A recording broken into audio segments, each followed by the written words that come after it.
Me gustaría iniciar con una pregunta para ustedes. ¿Qué imagen viene a su mente cuando piensan en Dios? ¿Qué imagen viene a su mente cuando piensan en Dios? ¿Qué imagen viene a nuestra mente cuando pensamos en Dios? Esa pregunta es muy interesante porque nos ayuda a darnos cuenta de una gran verdad.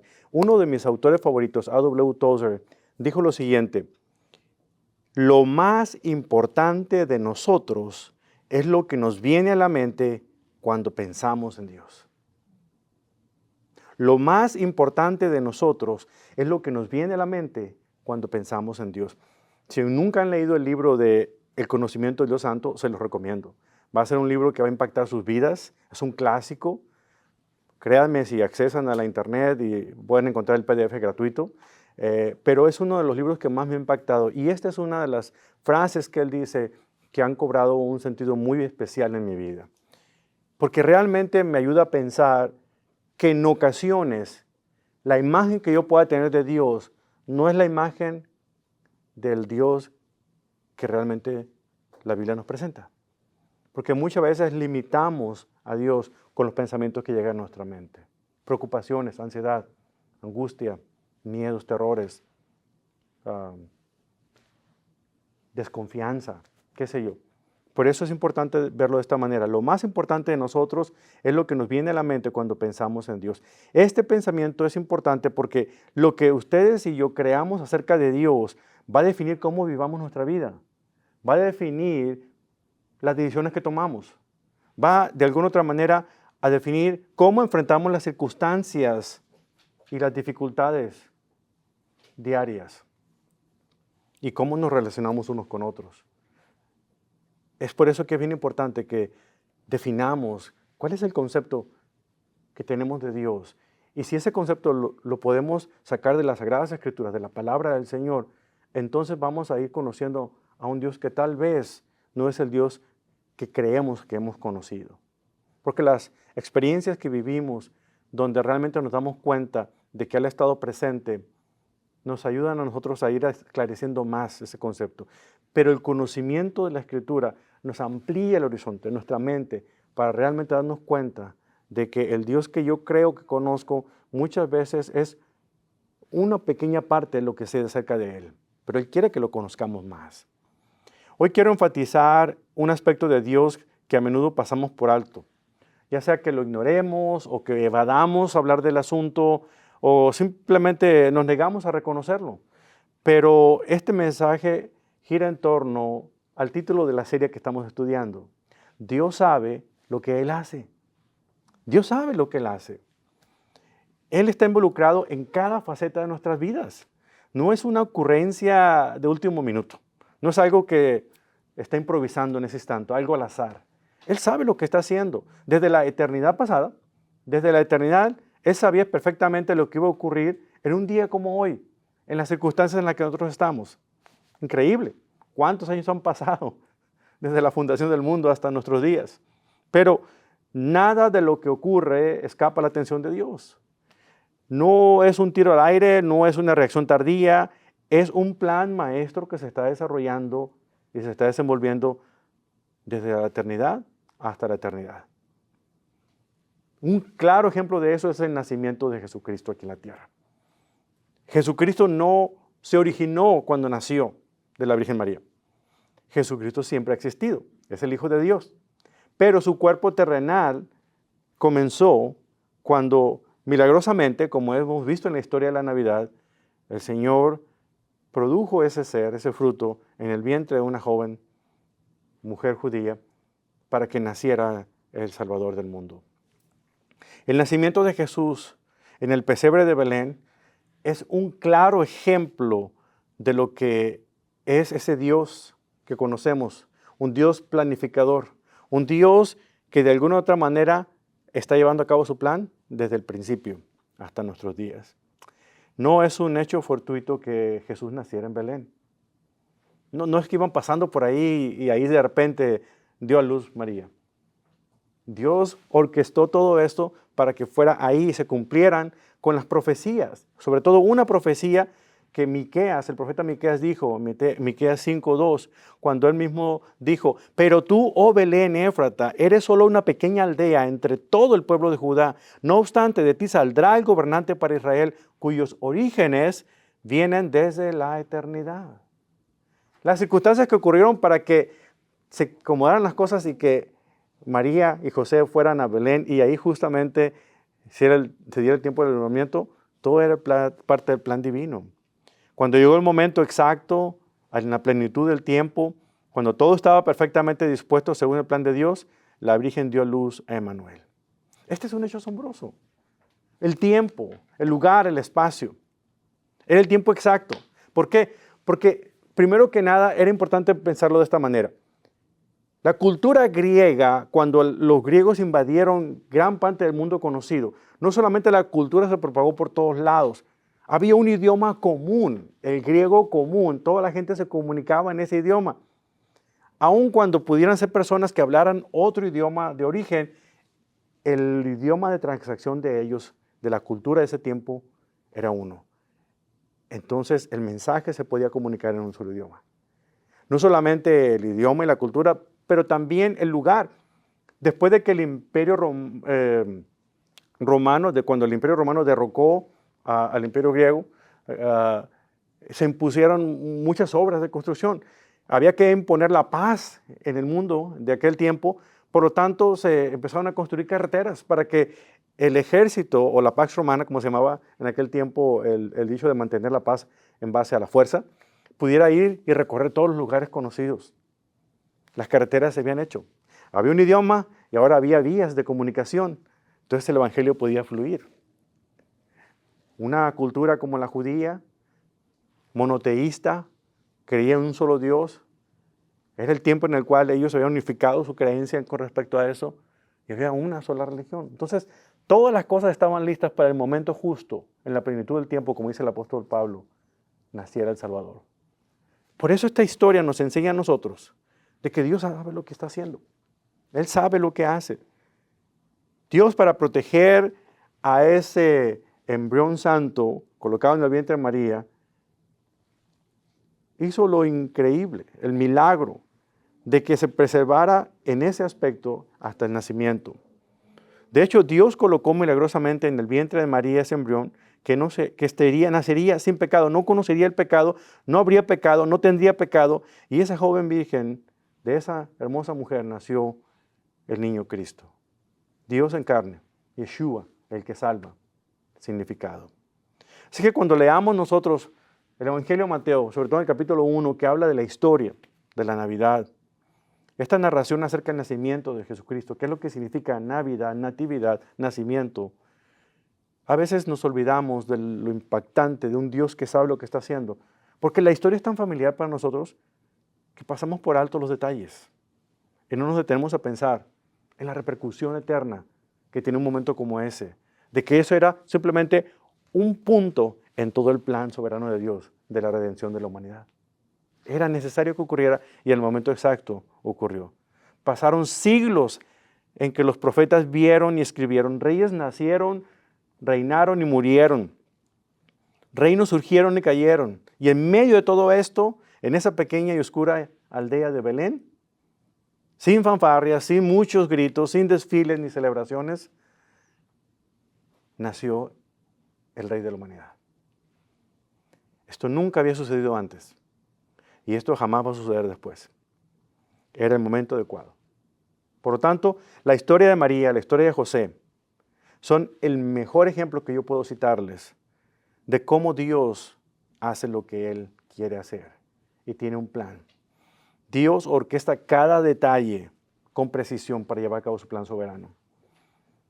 Estas personas aparentemente ordinarias fueron elegidos por Dios para un papel extraordinario, demostrando con ellos que no hay casualidades, no hay coincidencias. A mí me gusta usar esta frase, no hay coincidencias, solamente diosidencias. Todo es parte de lo que Dios ha planeado. Vamos a estudiar algunos pasajes en el Evangelio de Mateo y también otros en el Evangelio de Lucas, porque ambas versiones del Evangelio complementan la historia de la Navidad, la historia del nacimiento de Jesús. la historia de María, la historia de José, y cómo Dios elige a esta pareja para un propósito trascendental. Pero ellos eran personas comunes, personas ordinarias. No había muchas cosas extraordinarias en ellos. Eran personas comunes. Pero hoy vamos a analizar algo interesante en la vida de estos dos personajes. Cómo desde antes de este momento, Dios ya venía preparando el escenario para que ellos pudieran responder como respondieron cuando Dios los llamó para que les sirvieran. Y eso es muy importante porque va a determinar también de que ese Dios que eligió a María y a José para ser parte de su plan redentor, es el mismo Dios que los ha elegido a ustedes para ser parte de ese plan redentor también. Es muy interesante que podamos pensarlo así. Entonces, la idea de este mensaje es esta. Dios sabe lo que hace. Dios sabe lo que Él hace cuando se trata de elegir a sus siervos. Y esto te incluye a ti. Eso les incluye a ustedes. Me incluye a mí. Dios sabe lo que Él hace cuando se trata de elegir a sus siervos. Y eso lo incluye a ustedes. Pero, ustedes han escuchado hablar del término elección. ¿Qué significa elección? Hoy en nuestros días, cuando escuchamos la palabra elección, es lo que estamos viendo en las noticias, ¿verdad? Ya se acercan las elecciones. Más o menos. Selección o elección. ¿Qué significa ser elegido? Desde niños nosotros experimentamos esos aspectos. ¿Cuántos de nosotros hemos experimentado la ansiedad que hay cuando estamos queriendo jugar a la hora del recreo y que van a jugar los dos equipos ahí en el campo a ver quién elige a quién? Y de repente si no lo eligen a uno, pues uno se siente triste y al que eligen eso. Yo les puedo decir esto. Cuando yo estaba estudiando en la escuela preparatoria, terminando mis estudios, una persona como yo, tímida, que no me atrevía a hablar en público, mi maestra de taller de lectura y de redacción me eligió entre todo el salón y me dijo, tú vas a ser una persona que va a representar el salón de clases en un concurso de oratoria que va a tener la escuela. Ay, imagínense ustedes. Claro que no me dejó así nada más porque sí, hubo una preparación y con la preparación, la tenacidad de esa maestra, yo pude no solamente concursar representando a mi salón, después representé mi escuela y ganamos a nivel estatal. Eso no lo puedo creer, cambió mi vida para siempre, porque desde mi timidez, pero todo comenzó cuando alguien puso su dedo y me dijo, tú lo vas a hacer. Imagínense que Dios hiciera eso con ustedes en este momento. Dijera, Paola, tú vas a ser la persona a quien yo te voy a escoger para que te lleves a cabo esto en mi plan redentor. Guillermo, tú vas a ser alguien que yo voy a elegir para que lleve a cabo este plan. ¿Cómo se sentirían? ¿Qué incapacidad? ¿Cómo? O sea, yo no me siento preparado para algo así. Pero no se trata de lo que yo piense acerca de mí, se trata de lo que Dios está pensando, porque es lo que conoce acerca de mí. Por lo tanto, cuando pensemos en ser elegidos, desde el tiempo en el que nosotros nacemos hasta el momento en el que nosotros nos encontramos, de alguna otra manera experimentamos esa parte de la elección. Ahora, es bien importante entender que cuando se trata de ser elegidos, todos nosotros hemos sido elegidos por Dios, hemos sido predestinados para la salvación. Es lo que conocemos con la elección, los elegidos de Dios. Todos los seres humanos están predestinados.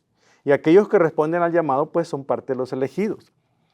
Primera de Pedro 1:2 dice que en el conocimiento previo de Dios, Él les ha escogido a ustedes para ser sus hijos, sus hijas. Incluso en mi propia vida podemos ver cómo experimentamos eso. Fue a mi esposa y yo cuando alguien trajo un folder con la fotografía, una carpeta con la fotografía de un bebé de apenas unos cuantos meses, que mi esposa y yo dijimos, a este bebé lo elegimos para que sea nuestro hijo. Imagina, o sea, de todos los folders que pudieron haber llegado a nuestras vidas, de todas las carpetas que pudimos haber tenido, ese en particular. Y a veces yo me pongo a pensar, Dios pudo haber escogido cualquier otra persona para desempeñar algo que me ha llamado a mí a hacer. Pero Él decidió elegirme a mí para algo.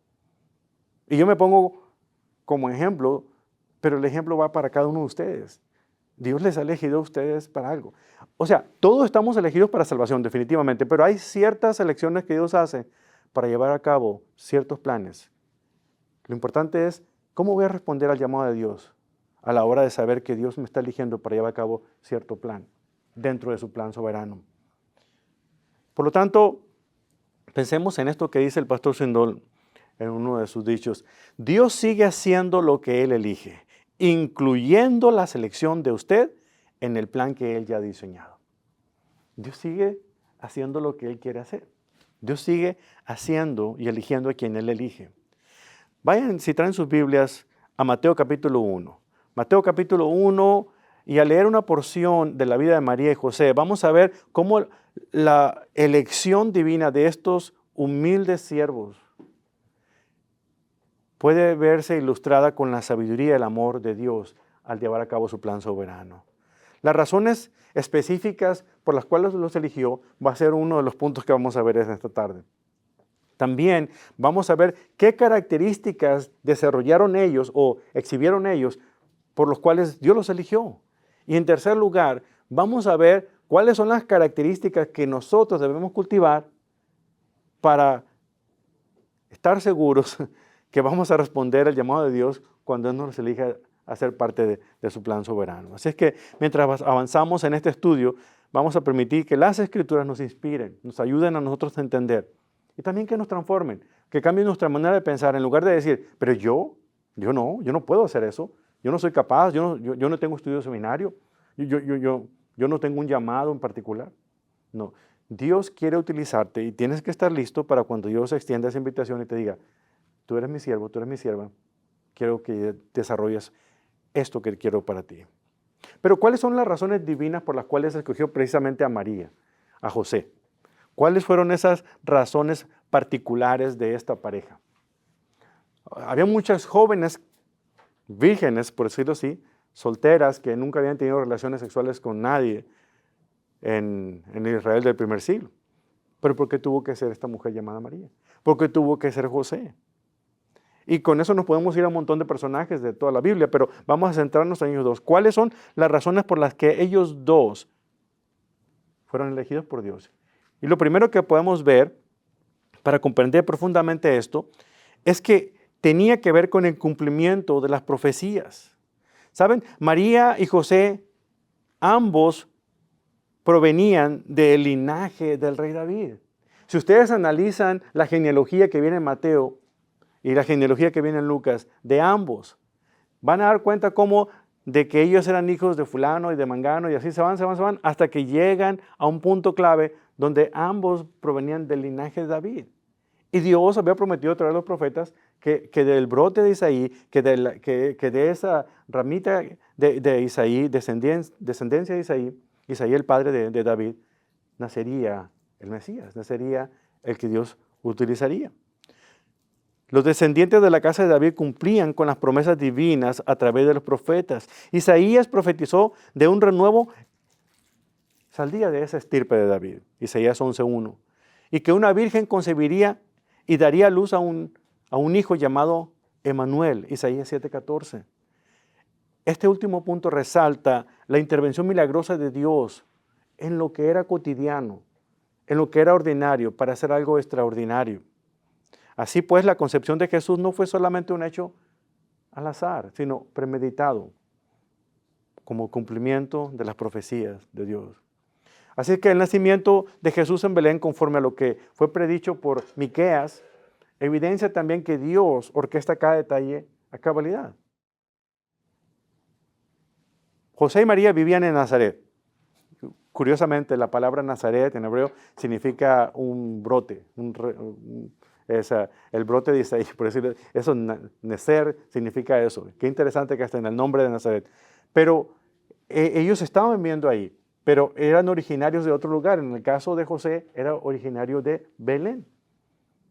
Y como una ocurrencia o una diosidencia, el emperador de ese tiempo decidió hacer un censo para contar a todas las personas que había en el reino, en el imperio. Pero determinó, se le ocurrió a lo mejor en esa noche, que debían de regresar a sus lugares de origen. ¿Se dan cuenta cómo el plan soberano de Dios se desenvolvía? De poner esta idea en alguien que ni siquiera era un instrumento de él. Bueno, un instrumento sí, pero no un siervo de él, como era el emperador. Pero a través de eso, Dios estaba llevando a cabo su plan. Estaba echando a andar la voluntad de él en su plan soberano.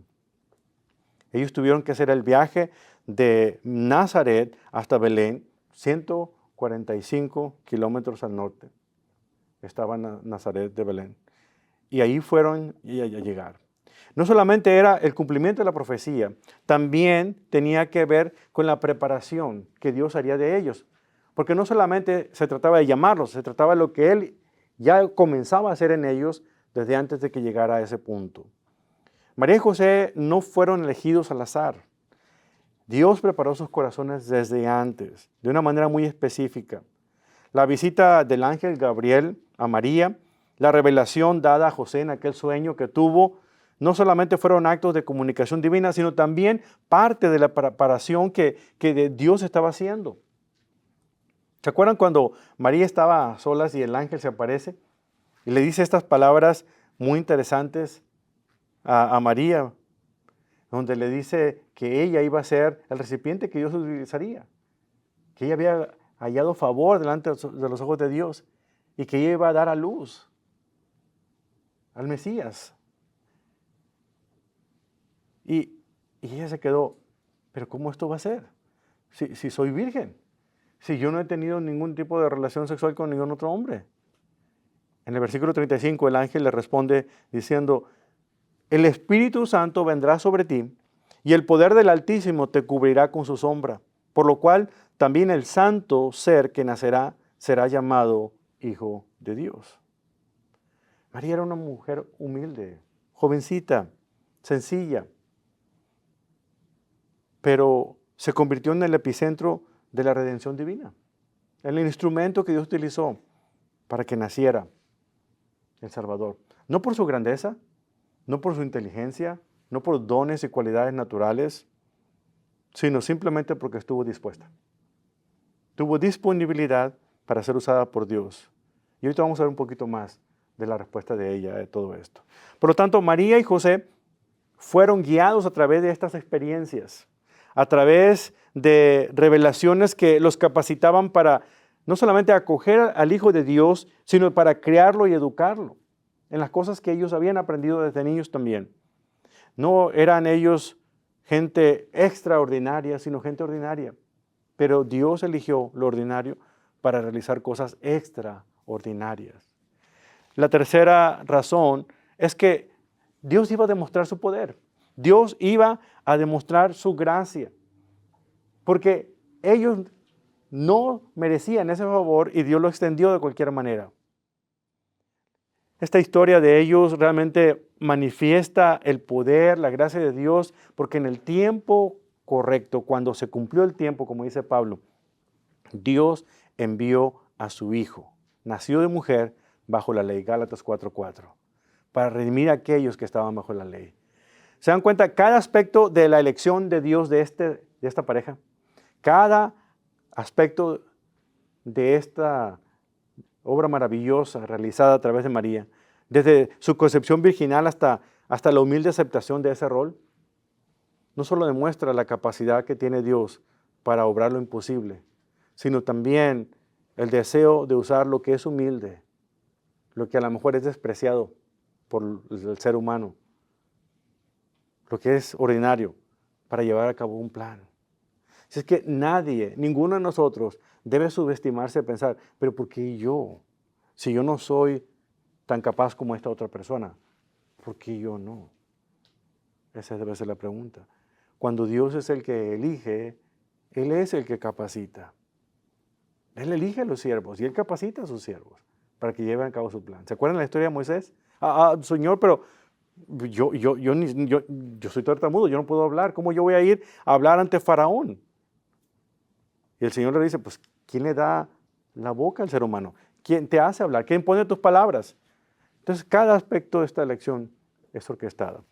Segundo aspecto que vamos a ver en esta tarde es qué características tenían María y José que favorecieron su elección. ¿Qué características de María y de José exhibieron ellos, mostraron que favorecieron esa elección? Y hay cosas bien interesantes en este aspecto, porque realmente en el tapiz que Dios ha tejido en la historia del nacimiento de su Hijo, cada hilo revela la intención meticulosa, planeada de Dios, de cómo todo se iba a desempeñar exactamente de acuerdo a su plan. El lugar donde iban a nacer, Dios lo puso. ¿Se acuerdan lo que dijo Miqueas? En Belén. El tiempo, en el momento en que había carreteras, que había un idioma, que todo el mundo podía comunicarse con el idioma común, en el momento en que había de alguna otra manera paz para poder viajar por esos lugares. Y las personas también. Las personas elegidas para cumplir esos roles fundamentales. Ese era el tiempo y ese era el momento. Y María y José no fueron elecciones aleatorias, sino sus vidas, sus virtudes y todo lo que ellos querían. Vamos a ver en el caso de María cuáles eran esas distinciones, cuáles eran esas cualidades que ella exhibía, esas características que le hicieron favorable a los ojos de Dios. Bien, en Mateo, aquí hay un pasaje que nos ayuda a evaluar esto. Mateo 1:18 nos dice que María tenía humildad y sumisión. Era una joven humilde, era una joven disponible, dispuesta. Mateo 1:18 nos dice que en el relato de cómo nació Jesús, su madre María estaba comprometida para casarse con José, pero antes de que la boda se realizara, mientras todavía era virgen, quedó embarazada mediante el poder del Espíritu Santo. Cuando exploramos la vida de María de forma detallada, la preparación divina para la maternidad, ella iba a ser la que trajera y diera luz a Jesús hecho carne, pone en relieve lo singular que era su llamado. De una u otra manera nos damos cuenta de que esa profundidad de su obediencia, lo que ella demostró, fueron aspectos que hacen que la figura esencial de esta mujer tenía un propósito de ser. Dios en su omnipotencia pudo haber escogido a cualquier otra joven, como dije anteriormente. Pero ¿por qué eligieron? Imagínense, pónganse de alguna otra manera en las sandalias de María. Imagínense haber estado ahí y haber recibido ese anuncio. No tenemos que utilizar mucho la imaginación y quiero leer para ustedes una narrativa muy interesante que el pastor Chuck Swindoll hizo en uno de sus libros, hablando de María en primera persona. Y me llama mucho la atención porque nos describe, nos abre el panorama, nuestra imaginación a pensar cómo pudo haberse sentido esta joven mujer cuando tuvo ese anuncio. Escuchen lo que dice. Nazaret era un pueblo diminuto. Se sentía aislado del resto del mundo. Los soldados romanos se quedaban a menudo en Nazaret porque les daba una buena vista del territorio. Así que nuestro contacto regular con los gentiles nos hacía gente indeseable para otros judíos. Algunas familias fueron demasiado amigables con los soldados y sus hijas pagaron un precio terrible. Una comunidad remota y unida como la nuestra era al mismo tiempo una bendición y una maldición. Todo el mundo sabía todo de todo el mundo. Pueblo chico, infierno grande. Mi padre me presentó al hombre que se convertiría en mi esposo. Desde el momento en que lo conocí, supe que sería feliz. Era guapo, serio, con una sonrisa tímida. Revelaba la fuerza tierna y humilde que las mujeres anhelan y tan raramente encuentran en un hombre. Sin embargo, tendríamos que esperar 12 meses para que se celebrara la boda. 12 largos meses de amor y anhelo, pero también una dolorosa felicidad que jamás hubiera conocido. Una mañana estaba haciendo mis quehaceres en la casa, tarareando tranquilamente uno de los himnos que había aprendido de mi padre cuando una suave brisa sopló de repente en la habitación. Al ver mi sombra formarse en el suelo, instintivamente me volví para ver que una luz que brillaba tanto como el día mismo dentro de mi casa. Una voz que nunca había oído rompió el silencio. El Señor es contigo, María. No temas, has hallado gracia ante el Señor. Quedarás encinta y darás a luz a un hijo, a quien pondrás por nombre Yeshua, que quiere decir, el Señor salva. Pero, ¿cómo puede ser esto? José y yo Yo jamás he estado con ningún hombre íntimamente, nunca, ni tampoco lo haré, sino hasta el día de la noche de bodas. El mensajero se adelantó y me hizo un gesto para que me callara. Este no será un niño ordinario, será llamado Hijo del Altísimo, será el Rey de Israel. Miré fijamente a los ojos del mensajero y pregunté, ¿Mesías? Mesías. ¿Estás diciendo que yo daré a luz al Mesías? ¿Cómo será esto? Pues yo soy... Si he de concebir antes de mi noche de bodas, ¿cómo es esto posible? Él me respondió, el ungido del Señor no será simplemente una simiente de gente pecadora. El Espíritu Santo vendrá sobre ti y el poder del Altísimo te cubrirá con su sombra. Me quedé sentada por un momento intentando comprender lo que el Señor me había pedido. De alguna manera me di cuenta de que tenía que tomar una decisión. Podía negarme, pero las palabras de mi padre resonaban en mis oídos. Había dicho al menos 100 veces, María, obedece primero, comprende después. Obedece primero, comprende después. En ese momento caí de rodillas, incliné la cabeza y dije en voz baja, soy la sierva del Señor. Que Él haga conmigo como Él quiera. Que se cumpla en mí lo que has dicho. Y empecé a sollozar incontrolablemente. ¿Se dan cuenta? María no fue elegida porque estuviera libre de pecado. Hay una doctrina enseñada en algunos grupos religiosos que dice que María era libre de pecado. De hecho, se le llama el dogma de la Inmaculada Concepción de María. Es la Inmaculada Concepción de Jesús, pero no la Inmaculada Concepción de María. Lo que ese dogma dice es que María nació sin pecado, pero no es lo que vemos en las Escrituras. Ella era una mujer ordinaria, joven, como todas las jóvenes de su tiempo. Especial, sí. La Escritura misma nos dice de que no hay ni uno solo justo. Pablo lo dice en Romanos 3:10. No hay nadie que esté libre de pecado. Luego en Romanos 3:23 dice, todos hemos pecado. Nadie puede alcanzar la meta gloriosa establecida por Dios. Y eso incluye a alguien como María y José. Pero ella era una persona muy especial. Vivía su vida de fe confiando en el Señor y eso la convirtió en la elección ideal para ser la madre del Mesías. Pero debemos tener cuidado de no elevarla al papel de deidad. Dios la eligió para ser la madre del cuerpo humano de Jesús. Ella no es la madre de Dios. Ella es la madre de Jesús encarnado. Cuando la exaltamos más allá de ser una fiel hija de Dios, deshonramos a Dios porque despreciamos el milagro que Dios hizo al escogerla a ella para ser el instrumento para que naciera su hijo. Pero una de las características que hicieron a esta mujer favorable para que Dios la utilizara como su sierva fue su humildad. ¿Se dan cuenta? Ahí en Lucas 1:38 vemos cómo ella aceptó eso.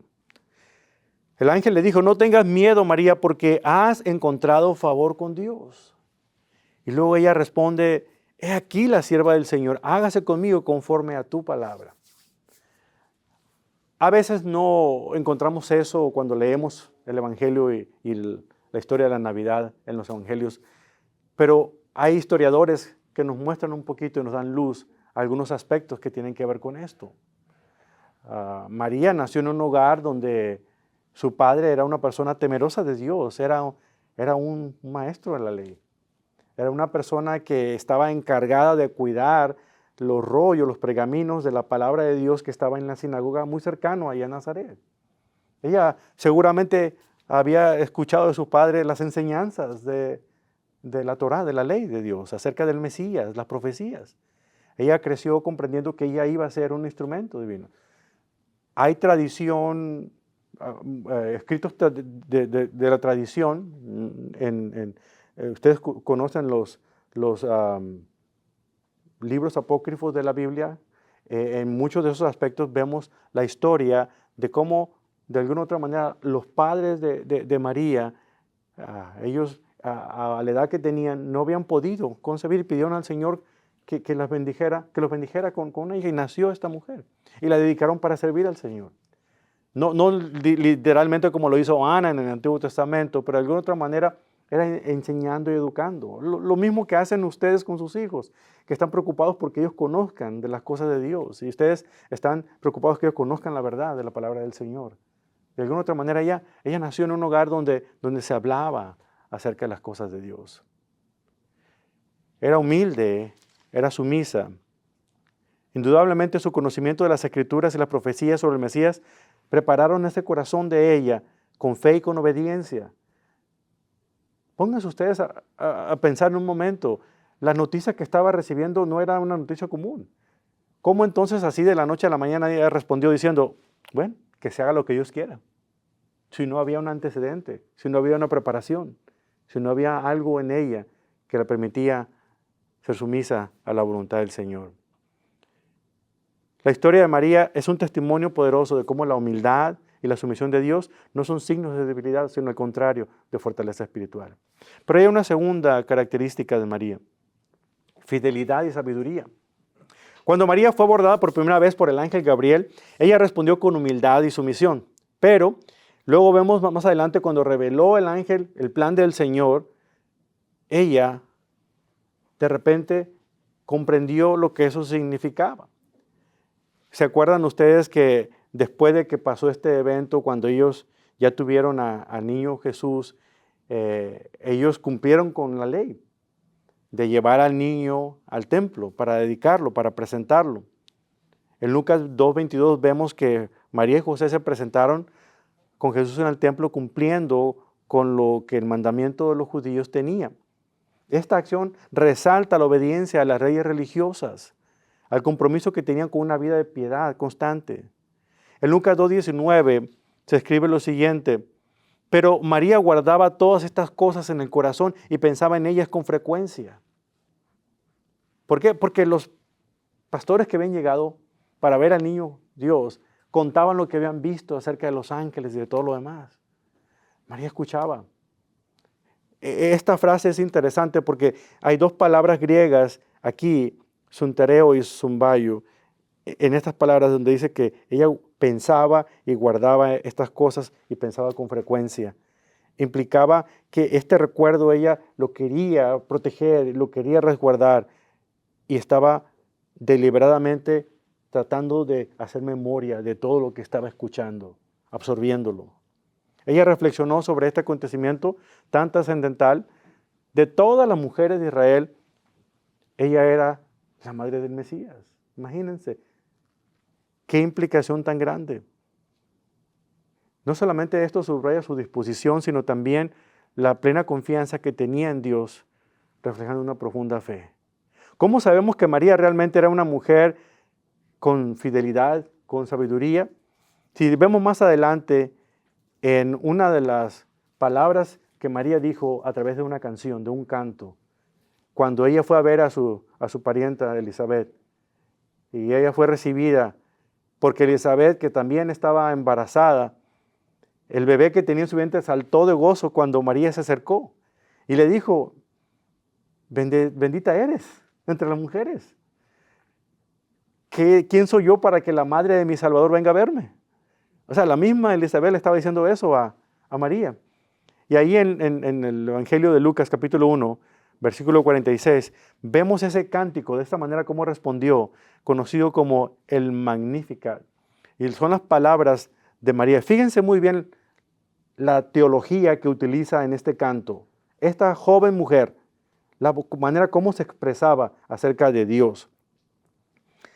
Se llama el Magnificat porque en latín la palabra magnífica significa engrandecer. Y así es como empieza este canto. Engrandece mi alma al Señor, y mi espíritu se regocija en Dios mi Salvador, porque ha mirado la bajeza de su sierva. Pues he aquí, desde ahora me dirán bienaventurada todas las generaciones, porque ha hecho grandes cosas el poderoso. Santo es su nombre, y su misericordia es de generación en generación a los que le temen.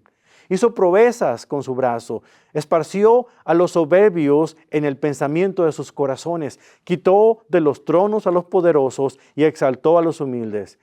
Y a los hambrientos colmó de bienes, y a los ricos envió vacíos. Socorrió a Israel, su siervo, acordándose de la misericordia, de la cual habló a nuestros antepasados, para con Abraham y su descendencia para siempre.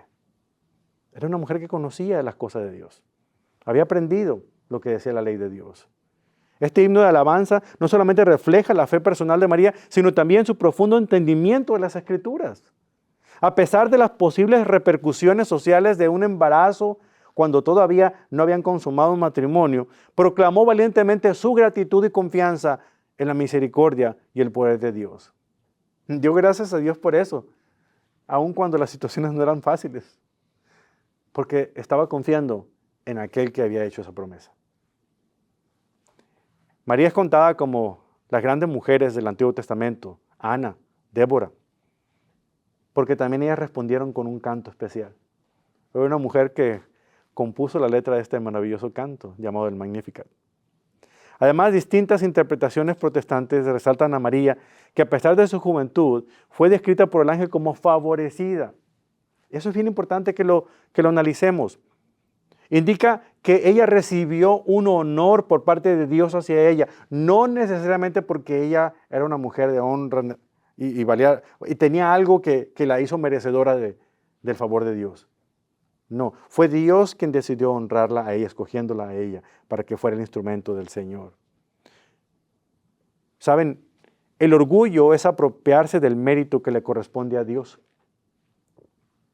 Aceptando el regalo que Dios nos ha dado, pero no utilizándolo. María aceptó ese regalo. ¿Qué entendemos? Aquí en esta parte me gusta porque en Lucas 1:48, María dice, de ahora en adelante todas las generaciones me llamarán bendita. ¿Habla esto de que ella era una mujer orgullosa? Ahora yo voy a ser la bendecida, ahora yo voy a ser la sierva del Señor. A veces en los círculos cristianos evangélicos decimos, el siervo del Señor viene a hablar con nosotros.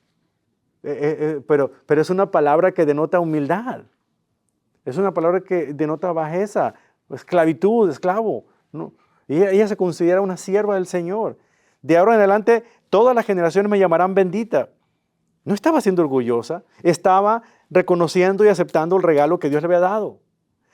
El orgullo es apropiarse del mérito que le corresponde a Dios o negarse a aceptar los dones que Él nos da. Pero la humildad es aceptar los dones de Dios y usarlos para alabarlo a Él y servirlo a Él.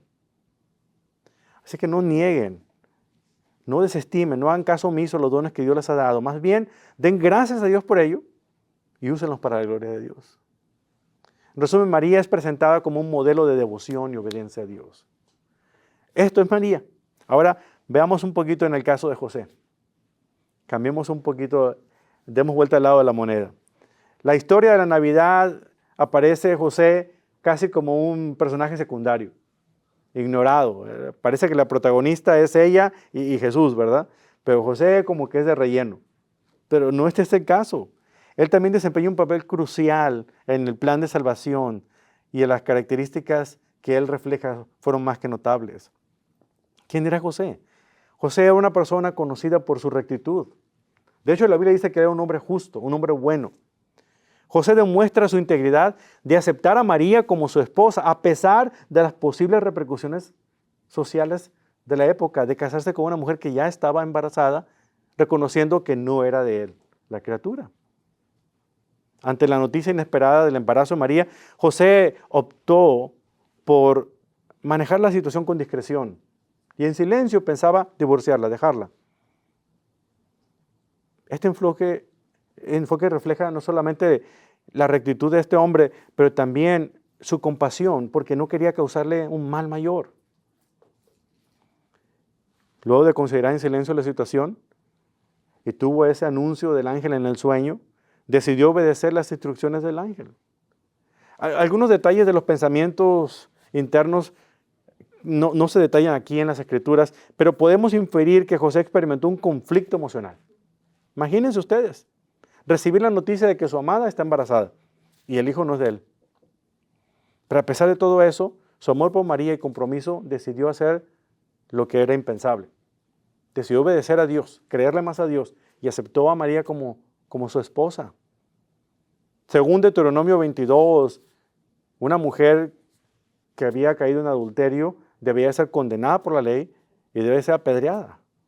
Era lo que la ley indicaba. Él no quiso eso. Así que en silencio no quiso avergonzarla, como lo dice ahí el pasaje, y decidió abandonarla. Pero después de escuchar el anuncio del ángel, él cambió su manera de pensar. Dice la palabra del Señor que en Mateo 1:19, que José su prometido era un hombre bueno y no quiso avergonzarla en público. Por lo tanto, decidió romper el compromiso en privado. Pero también era un hombre de fe y de obediencia. Porque una vez que recibió el anuncio, el ángel se le aparece en un sueño, le instruye a no temer, a recibir a María, y movido por una fe firme en lo que él conocía de Dios, José supera sus temores iniciales y sigue las instrucciones del ángel, mostrando una obediencia muy particular. Cuando José se despertó, hizo como el ángel del Señor le había ordenado y recibió a María por esposa, pero no tuvo relaciones sexuales con ella hasta que nació su hijo. Y José le puso por nombre Jesús. El autor Philip Keller, en su libro Rabboni, describe la escena poco imaginable de lo que pudo haber pasado este hombre. Escribe comenzando con las palabras del ángel cuando le dice lo siguiente: José, no descartes a María, no desconfíes de la joven, ella es inocente. Él nacerá de ella. El que nacerá de ella ha sido concebido por el Espíritu Santo, el Espíritu de Dios Altísimo. Así que tómala por esposa. Y así lo hizo, a pesar de las malas lenguas, a pesar de las murmuraciones, a pesar de las burlas de los vecinos. Hizo falta valor del más alto calibre. Era la medida de un hombre que respondía más a lo que Dios decía que a lo que la gente de Nazaret decía. Durante los meses restantes, hasta el nacimiento de Cristo, José y María guardaron cuidadosamente el secreto del Salvador con reverencia y con respeto. Este hombre de honor se abstuvo de ejercer sus derechos legítimos como esposo, asegurando que el niño naciera del vientre sacrosanto, no tocado por ningún hombre. Fue una mujer virgen quien presentaría al Rey de Gloria al mundo que lo esperaba. Entonces la obediencia de José no solamente reflejaba esa acción en su aceptación de María, sino también en la disposición para llevar adelante la enorme responsabilidad que conllevaba ser el padre de Mesías. ¿Cómo se les dice a los que se llaman José en sus países? Pepe. ¿Saben ustedes por qué? ¿Algunos de ustedes saben por qué? Cuando estaban haciendo la traducción de las Escrituras y llegaban al punto en el cual tenían que referirse a este José para diferenciarlo de José de Arimatea, de otro José como el del Antiguo Testamento, para poner el nombre de José, le ponían enseguida, entre paréntesis, José, P.P. El padre putativo de Jesús, el padre adoptivo de Jesús. Así es que, si ustedes conocen a un Pepe, ya saben su origen. Eso no está en la Biblia, eso lo dice la historia. Pero aquí vemos a este hombre que nunca mostró dudas adicionales una vez convencido del plan divino. Era un hombre obediente que no solamente reflejaba su amor por María, pero también reflejaba su amor por Dios y la confianza que le tenía a Él, mostrando cómo la verdadera obediencia y la fe no son solamente actos de sumisión, sino también de coraje, de convicción, de valor. Creer la verdad, aunque el mundo crea la mentira, requiere valor para estar en contra de la mayoría. Pero solamente cuando estamos sumergidos en la palabra del Señor, vamos a reconocer la verdad del error. Una tercera característica de este hombre era su deseo de proteger y su responsabilidad que tenía. Protección y responsabilidad mostró José. Se destacaba por proteger diligentemente a María, a su hijo, y también era el líder espiritual incansable dentro de esa familia. Especialmente evidente por su rápida acción de llevar a María y al niño Jesús a Egipto, otro país, cuando el ángel mismo le dijo lo que Herodes pensaba hacer de matar a todos los niños menores de 2 años Le dijo que huyera a otro país. Fueron inmigrantes en un país extraño, imagínense. Esta acción de José de abandonar su país y todo lo que conocía para refugiarse en un lugar extranjero durante un periodo indeterminado manifiesta valentía extraordinaria. Imagínense ustedes, pues, la enorme responsabilidad de ser designado por Dios como el guardián del Dios manifestado en carne. José aceptó este rol con confianza profunda por su fe en Dios, por su confianza en Dios. La vida de José estuvo marcada por desafíos que desafiaban toda la lógica humana. Desde aceptar la concepción virginal de María hasta proteger a su familia huyendo a Egipto. Cada acción de José demostró su confianza total en las promesas y en la protección de Dios. Y a través de esos actos, él no solamente protegió físicamente a su familia, sino que también modeló un ejemplo de fe y liderazgo en ese hogar. Hay una historia que el pastor Swindoll cuenta en uno de sus libros y viene a colación porque él, cuando era un joven y estaba comprometido para casarse con su esposa Cynthia, él dice que él era una persona muy celosa y ardía en celos y siempre cuestionaba a su prometida porque se conocieron en la iglesia, iban juntos a la iglesia. Y si otro hombre se le acercaba ahí a hablar para lo que sea, él se molestaba y le reclamaba. ¿Qué fue lo que le dijiste? ¿Qué hiciste? ¿Qué hiciste lo otro? Era celoso. Hasta que un día ella lo puso en su lugar. Él confiesa. Dice que le dijo, mira, Chuck, yo nunca te he sido infiel en nada, ni de pensamiento, ni de palabra, ni de nada. Pero detesto lo celoso que eres.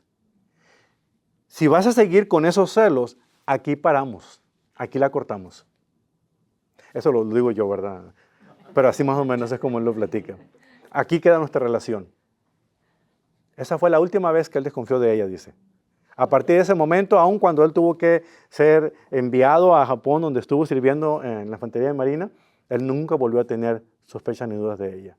Fue suficiente tener ese momento de verdad para reaccionar.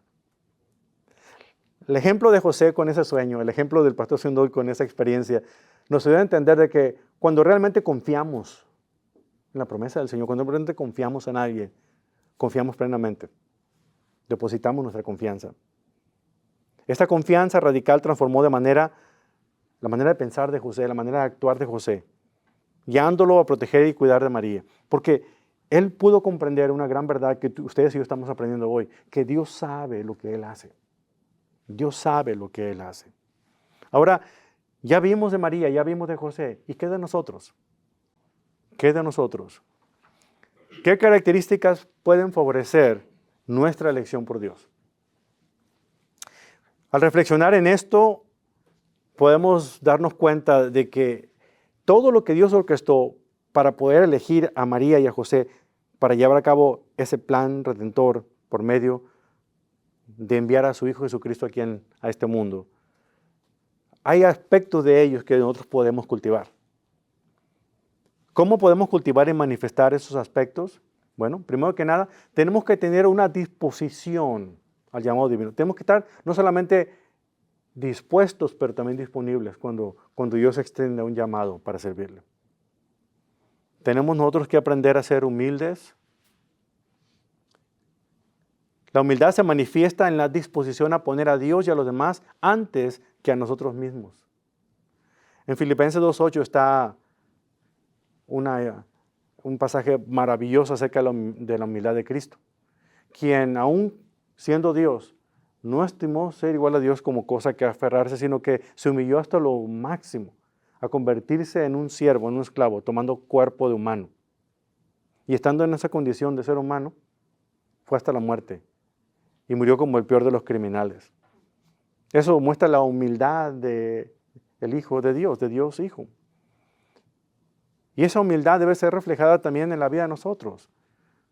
Cuando siempre queremos hacer valer nuestros derechos, sin importarnos las consecuencias, muchas veces no estamos actuando en humildad, sino en soberbia, en orgullo. Jesús es el ejemplo supremo de humildad, mostrando compasión y sacrificio hasta el punto de morir en la cruz. Bueno, debemos tomar en cuenta como ellos. ¿Se acuerdan lo que Juan el Bautista, el bautizador, decía acerca de él? Es necesario que él sea más grande, que él crezca y que yo disminuya. Esa debería ser la forma de pensar nuestra en cuanto a Dios. Dios debe magnificarse en nuestra vida, debe engrandecerse y yo debo disminuir. Que la gente vea más de Dios en mí que lo que puedan ver de mí mismo. Más Dios y menos Carlos. Es lo que la gente debe de ver. Obediencia es lo otro. Obediencia. La obediencia bíblica implica una sumisión plena a las instrucciones de Dios, como se ve en el cumplimiento de Jesús al cumplir la voluntad del Padre hasta la muerte. ¿Se acuerdan cuando Él estaba en Getsemaní? Le rogó a Dios y le dijo, Señor, si te es posible, si tú quieres que yo no vaya a la cruz, que pase de mí esta copa. Pero en ese momento dice, pero no se haga mi voluntad sino la suya. La obediencia genuina se centra en la actitud como en la acción. Esta es la obediencia que transforma, mostrando amor y compromiso con Dios y con los demás, siguiendo los mandamientos de Dios, de amar a Dios y amar al prójimo como a uno mismo. Por lo tanto, en nuestra vida diaria debemos cultivar estos dos aspectos, ser personas humildes, ser personas obedientes. Pero hay otro aspecto. Debemos ser firmes en nuestra fe, no ser ambivalentes, no ser personas wishy-washy, como dicen los americanos, sino personas así. Al contrario, que nuestro sí sea sí, que nuestro no sea no. La firmeza en nuestra fe es la cualidad que vemos en María, que vemos en José, que demostraron en sus vidas según esta narrativa que acabamos de ver en los evangelios. Esta firmeza se manifiesta a través de la confianza en Dios. No es creer en Dios, sino confiar en Dios. Debemos depositar nuestra confianza en Dios. La diferencia entre creer y confiar es muy grande, aunque se parezcan estas palabras. Hay gente que cree, pero no confía, por eso sigue angustiada. Debemos confiar, debemos descansar en esa promesa. La confianza en Dios, como leemos en Hebreos 1, es fundamental, es la certeza de lo que se espera, es la convicción de lo que hoy no vemos. José y María mostraron ese tipo de fe. Y al igual que ellos podemos cultivar confianza mediante el estudio de las Escrituras. Debemos tener fortaleza espiritual. Una fortaleza espiritual como la que exhibieron ellos. La fortaleza espiritual nos permite mantenernos firmes en la fe aun cuando vengan los ataques del enemigo, a protegernos con esa armadura que les ha provisto, lo que leemos ahí en los Efesios. Cuando cultivamos estas cualidades, no solamente se nos prepara para enfrentar desafíos personales, sino también nos capacita para ser instrumentos útiles en las manos de aquel que quiere usarnos, que es Dios. En tercer lugar, debemos tener un compromiso de seguir creciendo espiritualmente. Tenemos que siempre estar dispuestos a crecer. No decir, yo ya vi eso, yo ya estudié aquello, yo ya tomé esa clase. No, siempre, todo momento, Dios quiere enseñarnos cada día más. Siempre el Señor está queriendo que lo conozcamos más. Podemos aprender de un anciano, podemos aprender de un niño, podemos aprender de una persona que conozca menos académicamente que nosotros, si estamos dispuestos siempre a seguir creciendo, seguir aprendiendo. María y José experimentaron esto, demostraron un conocimiento profundo de las Escrituras, reflejado en lo que vemos en el Magnificat, ahí en Lucas 1:45. Y este canto impregnado de tantas escrituras hebreas nos denota lo que ellos comprendían acerca de Dios. Debemos cultivar un conocimiento profundo en las Escrituras, conocerlas, no leerlas, sino comprenderlas. Es por eso que estamos estudiando esta noche aquí, para aprender, para comprender, para profundizar más en ella. Y también, no solamente el conocimiento de las Escrituras, pero desarrollar el carácter como el de Cristo en nuestras vidas. Esto se logra a través de la práctica constante de las virtudes cristianas. Gálatas 5:22 nos dice que el fruto del Espíritu es amor. Y el amor se traduce en gozo, paz, paciencia, bondad, benignidad, dominio propio. Ese es el fruto que quiere el Señor que llevemos. A veces pensamos que el fruto únicamente es a través de la evangelización cuando otros más vengan a conocer a Cristo. Pero no, tú eres la única Biblia que mucha gente va a leer en su vida. Y como tú vivas lo que lees, entonces vas a demostrar lo que crees. Como dijo A.W. Tozer, lo que te viene a la mente cuando piensas en Dios, eso es lo que realmente es importante para ti. Entonces el compromiso del crecimiento espiritual no debe ser un evento único, no es cada caída de casa, no es cada vez que haya un evento, debe ser diario, constante. Este proceso no debe de detenerse. Siempre tenemos que estar creciendo espiritualmente. Ahora, Dios continúa eligiendo siervos. Dios toma lo común, lo ordinario para hacer cosas extraordinarias. Al igual que María, al igual que José, que enfrentaron desafíos que superaron la comprensión humana, ustedes y yo estamos llamados a ejercer obediencia, a estar disponibles y dispuestos a servir a Dios cuando Él nos llama. Ya hemos sido elegidos por Él para salvación, ya somos salvos, ya somos cristianos. Todos los que estamos aquí ya hemos confiado en Jesucristo como nuestro Salvador y ahora estamos buscando seguirle como nuestro Señor. Pero es importante que no nos quedemos ahí, sino sigamos madurando, sigamos creciendo.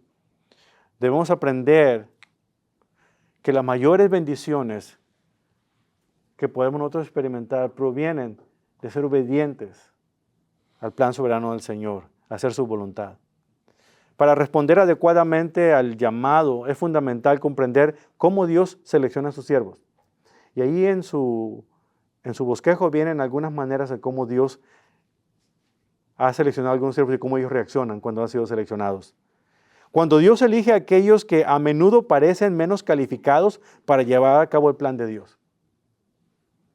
Son los que consideran, ¿pero por qué yo, Señor? A menudo son los que se sorprenden por ser los elegidos, los seleccionados. A menudo son llamados a desempeñar funciones que nadie más en su familia ha desempeñado anteriormente.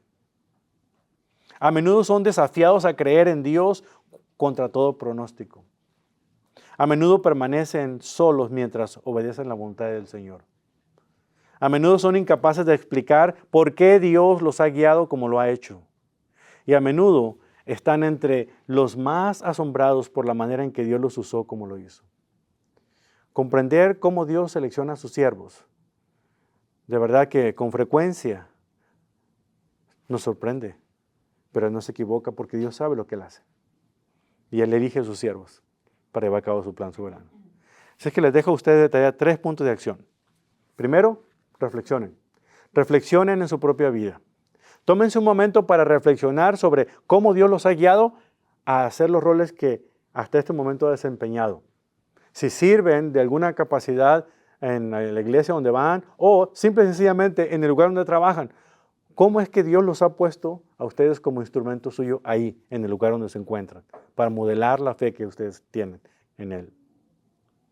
María y José nos impactan con su ejemplo, pero las formas inesperadas que ellos tuvieron que pasar y atravesar para poder dar a conocer lo que ellos entendían acerca del Dios que conocían, les llevó a hacer cosas impensables. Bueno, lo mismo puede ocurrir con nosotros. Por eso, piensen un poquito en esas intervenciones divinas en su vida, en momentos en el que Dios les ha encargado que hagan ustedes algo. Número 2, cultiven una actitud de obediencia y estén disponibles y estén dispuestos. Estén dispuestos a decir sí a Dios. Si Dios realmente es Señor, la única respuesta lógica para Dios, nuestro Señor, es sí, Señor. No es, no, bueno, déjame pensarlo, déjame orar, Señor. Oh, debo orarte a ti, ¿verdad? Si Dios te está llamando a hacer algo, tu única respuesta es sí, Señor. ¿Que no estás preparado? Bienvenido al equipo, haz fila. Yo soy el más inepto de todos.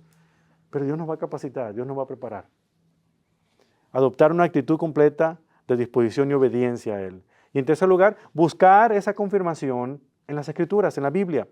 En momentos de incertidumbre, al enfrentar difíciles situaciones, recurramos a las crisis de fe, las crisis de creencia.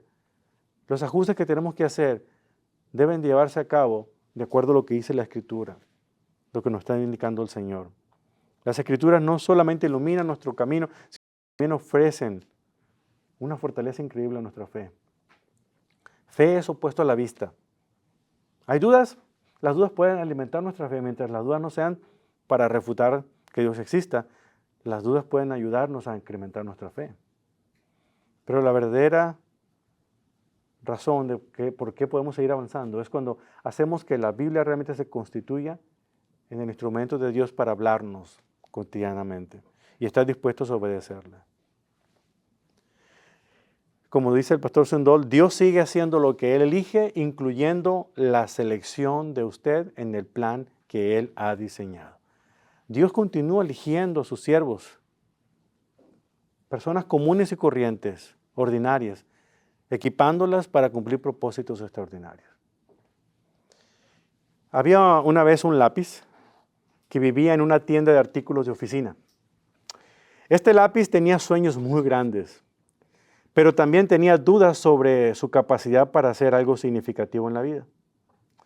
Pasaba sus días en la estantería viendo cómo los otros lápices eran comprados y utilizados para escribir cartas, dibujar hermosas obras de arte y resolver complicados problemas matemáticos. Sin embargo, él permanecía ahí en la caja, sin ser escogido. Un día un maestro muy sabio y talentoso entró en la tienda y escogió precisamente ese lápiz.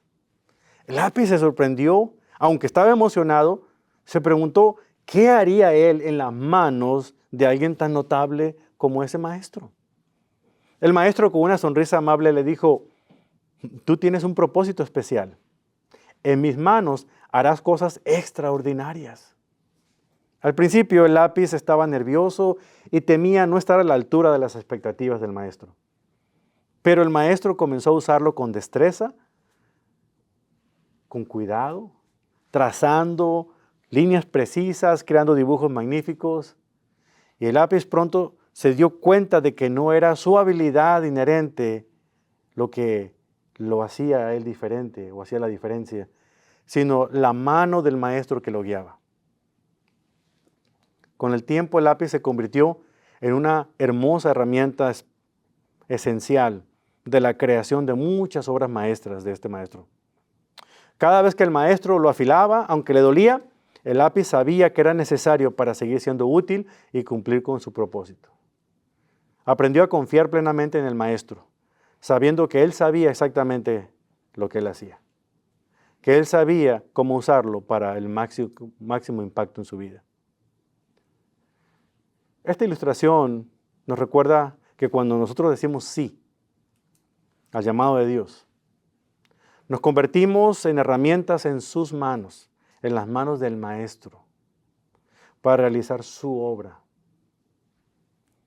No importa cuán ordinarios nos sintamos, Dios puede hacer cosas extraordinarias a través de nosotros.